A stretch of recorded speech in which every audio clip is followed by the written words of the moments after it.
Hello, I'm Dr. Kanchan Wag. Today I would like to cover the ray theory in optical communication. As shown in this figure 1, there is a material boundary, and below this material boundary, uh, the refractive index of this material is N1, and refractive index of the material which is above this material boundary is N2. Okay, and this is the normal line. Now here, as you can see, this is incident ray. This ray strikes at this material boundary. Then there are two possibilities. One is this incident ray will goes into the above material which is having refractive index N2, and the second possibility is the incident ray will reflect it back into the same material which is having refractive index N1. Now here, as you can see, this incident angle is denoted by phi 1 and this angle is denoted by phi 2. Now when this incident ray will reflected into the same material, that we will see. If the incident ray will reflected back into the same material, same dense material, then it is called as total internal reflection. Now as shown in this figure 2, there are three different diagrams, three different waveforms. In first, as we can see, this material, this is your water, and the above this material boundary there is a air. These are two different environment. When incident ray strikes here at an angle of phi 1 to this normal line, then this incident ray will reflected into the air. And in second figure, as you can see, this phi 1, this angle, this we can call it as a critical angle. It can be denoted by phi c, and this phi c is greater than phi 1. Now when this angle, when this incident ray will strike here, then it will go in a horizontal direction towards the boundary. Now for total internal reflection to be placed, it is essential that the incident angle should be greater than the critical angle. If the incident angle is greater than the critical angle, then and then only we will get the total internal reflection. Total internal reflection means the light will reflected within the same material. Now we will see the definitions one by one. Refractive index is the ratio of the speed of light in a vacuum to the speed of light in a material. Refractive index is denoted by n, and it is given by n is equals to c by v. C is the speed of light in vacuum and v is the speed of light in material. Now for a travelling light ray, a reflection takes place when n2 is less than n1 or n1 is greater than n2. Now n1 and n2 are the refractive index of two different materials. Now the bent of light ray at the interface is the result of difference in the speed of light in two materials that have different refractive indices.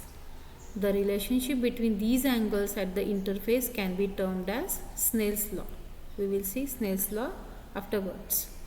Now for an optically dense material, if the reflection takes place within the same material,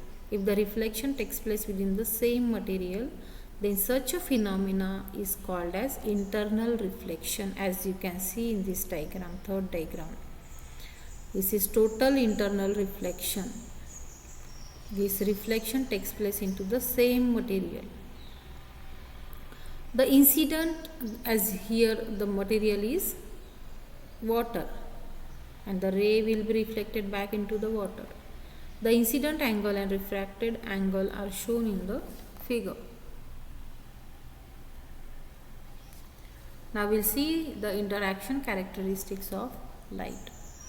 First characteristics is reflection. Reflection is the amount of light reflected away from the surface. There are two types of reflections: diffuse reflection and specular reflection. Diffuse reflection is the reflection from rough surface, and the reflection from smooth surface is called as specular reflection. A good mirror is a specular reflection source. According to law of reflection, angle of incidence is equals to angle of reflection. Second characteristics is absorption. It describes the amount of light that is absorbed by the surface when it strikes. Absorption varies with different chemical substances. Third characteristics of light is transmission. The amount of electromagnetic radiations transmitted through a substance or media is called transmission.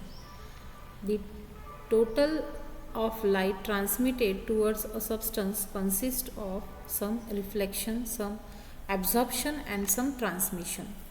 Now when a light is transmitted towards a substance, it can be a reflection, it can be an absorption or transmission. Now the next characteristics is refraction. Now as electromagnetic wave changes direction at the interface of two mediums, if the angle of incidence is not 90 degree, then the index of refraction of light is the sine of angle of incidence to the sine of angle of refraction. The refractive index is the function of wavelength. Now according to Snell's law, n1 by n2 is equals to sin phi 1 upon sin phi 2. If we take a ratio of refractive index of n1 and n2, then it will be sin phi 1 upon sin phi 2. When light moves from rare medium to denser medium, it reflects towards normal and vice versa. Now next characteristics is refraction of light. Next is critical angle reflection and total internal reflection. The relation between the refraction index of medium and the angle of incidence of refraction will given by the Snell's law. That is n1 sin phi 1 is equals to n2 sin phi 2, or equivalently n1 cos phi 1 is equals to n2 cos phi 2. Both these equations are having the same meaning. Now what is refraction of light? The angle of refraction is 90. When the angle of refraction is 90, the refracted light propagates along the boundaries. Separating the media and the corresponding angle of incidence is called critical angle. Nearly all the incident light reflects back to the dense medium when angle of incidence is greater than the critical angle, and this phenomena is termed as total internal reflection. Therefore, sin phi c is equals to n2 by n1, or cos phi c is equals to n2 by n1. Now when the angle of incidence is greater than the critical angle, the light is reflected back into the originating dielectric medium, that is total internal reflection with high efficiency. Total internal reflection occurs at the interface between two dielectrics of different refractive indices when the light is incident on the dielectric of lower index from the dielectric of higher index. For total internal reflection to be takes place, n1 should be always greater than n2. I hope this is clear to all.